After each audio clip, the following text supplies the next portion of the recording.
Welcome. I'm Richard Lanier.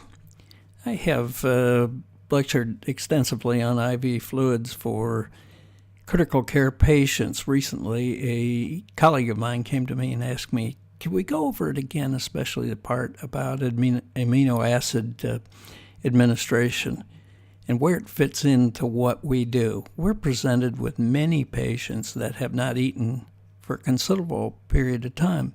Many of them need surgery. Many of them just need help in a lot of other areas. We're giving fluids, and maybe we're giving glucose, and maybe we're giving electrolytes. But we aren't always addressing the protein nitrogen aspects of this thing. I want to talk to you about Aminosyn for veterinary patients, critical care patients. Say you get a intestinal foreign body, with a corn cob in there, and you're going to have to go in and take out 4 or 6 inches, who knows, a certain amount. This dog hasn't eaten for a long time. Now, he may have a normal total protein, but that's because he's harvesting it from other places in his body. When you do this anastomosis, he's going to have something to make this heal. Now, in the past, when we used catgut, that's back quite a few years, a lot of these incisions, these anastomosis cases, would come apart because what the dog was doing was just going in there and harvesting that catgut. It's protein. You have to remember that with catgut, it's phagocytized. And when you're using our newer suture products, these things are glycolized and hydrolyzed. So it's a little different action, but they still break down because when you're pushing this needle through the lining of the intestine and bringing the ends together, what's happening is if you don't have protein around that tissue is going to debilitate. So this is really important with what we do. I've chosen Aminosyn. I like it. I've used it. There are a couple other brands out there, Freamine, Trevisol, a couple others, but I think Aminosyn works great. Now, you're using it to provide protein and nitrogen for this patient in need. You need to raise the total protein. Even whether it's down or not, there's an advantage to it. You're going to advance healing. It's also a great aid for hyperlipidosis in cats. It could be for any patient that's not eating, and it's absolutely a must in a parvo patient. The Aminosyn I buy is an 8.5 300 ml bag. I don't buy Aminosyn 2. You can do your own research there and see why I've chosen this. Again, only 8.5%. And remember, handle it sterile. Don't contaminate that protein in there because that's food for bacteria, and that's not a good thing. Get rid of it after 24 hours so you haven't used the whole bottle. So I take Aminosyn, and you must break it down. 8.5 is too high, so let's cut it in half. Start with a 100 milliliter bag of a replacement or maintenance fluids and run half out.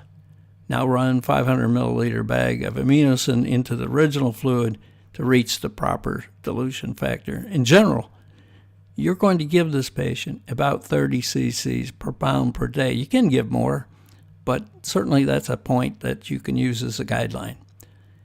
If you need more maintenance fluids and or glucose, it can be used as needed. You can piggyback it in, or you can actually run it through another catheter and another leg. It's okay to add potassium as needed. Remember the 20-40-60 rule. If they're mildly deficient in potassium, 20 milliequivalents. Midstream, 40 milliequivalents. Real low, 60, and I have gone as high as 80. It's okay to add free radical scavengers. A lot of these patients got a lot of free radicals running around from tissue damage. Hyperlipidosis cats have a lot of that going on, and it just makes you feel bad. Ascorbate vitamin C gives up electrons to these free radicals, and it can make a patient feel a lot better fast. Now, you have some extra costs here. I think you need to add at least $75 to your continuous fluid administration fee. That's per bottle that you use. The process of setup administration is somewhat involved. Cost of Aminosyn is considerable, but the value may mean the difference between life and death. I think it's a real important thing in what we should be doing. More thoughts on Aminosyn use. Post-surgical healing. The example I just gave you of an intestinal anastomosis, I think we can bring bloat in there also.